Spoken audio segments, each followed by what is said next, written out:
പ്രയാസങ്ങളും ദുരിതങ്ങളും അനുഭവിക്കാത്തവരായി നമ്മുടെ ഇടയിൽ ആരും ഉണ്ടാവില്ല അല്ലേ? അതിനല്പമെങ്കിലും ശാന്തി ലഭിക്കാൻ വരാഹി അമ്മയെ ധൈര്യമായി പ്രാർത്ഥിച്ചോളൂ. ആരാണ് വരാഹി ദേവി എന്നല്ലേ? വിഷ്ണുദേവൻ്റെ പന്നി അവതാരമായ വരാഹത്തിൻ്റെ സ്ത്രീശക്തിയാണ് വരാഹി. ശാക്തേയ ഭക്തർ മാത്രമല്ല, ശിവഭക്തരും വൈഷ്ണവ ഭക്തരും ഒരുപോലെ വരാഹി അമ്മയെ ആരാധിക്കുന്നുണ്ട്. രാത്രിയിലാണ് വരാഹി അമ്മയ്ക്ക് ശക്തി കൂടുതൽ എന്നതുകൊണ്ട് രാത്രിയിലാണ് ഭക്തർ ആരാധിക്കുന്നത്. തന്ത്രപ്രകാരം സൂര്യാസ്തമയത്തിന് ശേഷവും ഉദയത്തിനു മുമ്പും വരാഹിയെ പൂജിക്കണം. അർദ്ധരാത്രിയാണ് പൂജാസമയം എന്ന് പരശുരാമ കൽപ്പസൂത്രത്തിൽ പറയുന്നു. വരാഹിക്ക് സമർപ്പിച്ചിരിക്കുന്ന പ്രാർത്ഥനകളിൽ ദേവിയുടെ അനുഗ്രഹത്തിനായി വരാഹി അനുഗ്രഹാഷ്ടകം, ശത്രുനാശത്തിനുള്ള വരാഹി നിഗ്രഹാഷ്ടകം എന്നിവ ഉൾപ്പെടുന്നു.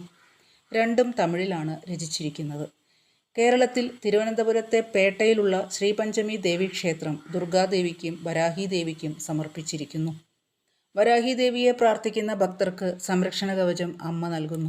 എല്ലാവിധ തടസ്സങ്ങളെയും അകറ്റുന്നതിനും ദുഷ്ടശക്തികളെ നിഗ്രഹിക്കുന്നതിനും അമ്മ ഒപ്പമുണ്ടാവും. കൂടാതെ സന്താന സൗഭാഗ്യത്തിനും സുഖപ്രസവത്തിനും സ്ത്രീകളെ വരാഹി അമ്മ അനുഗ്രഹിക്കുന്നു. സതുദ്ദേശത്തോടെ ആര് അമ്മയെ പ്രാർത്ഥിക്കുന്നുവോ അവരുടെ ഒപ്പം എന്നും അമ്മ കൂടെ ഉണ്ടാവും.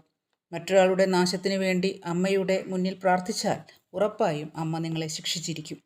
ചുവന്ന നിറത്തിലുള്ള പൂക്കളാണ് അമ്മയ്ക്ക് ഏറ്റവും പ്രിയം. ചുവന്ന പൂക്കളെ കൊണ്ട് അമ്മയെ ആരാധിച്ചാൽ അമ്മ നിങ്ങൾക്ക് ധൈര്യവും ആത്മവിശ്വാസവും നൽകുന്നതാണ്. തേങ്ങാദീപവും നെയ്വിളക്കുമാണ് പഞ്ചമി ദേവി ക്ഷേത്രത്തിൽ ഭക്തർ കൂടുതലായി വഴിപാട് നടത്താറുള്ളത്. അത് നമ്മൾ തന്നെയാണ് സ്വയം ചെയ്യുന്നത്. ഫലം ഉടനെ ലഭിക്കുന്നുമുണ്ട്.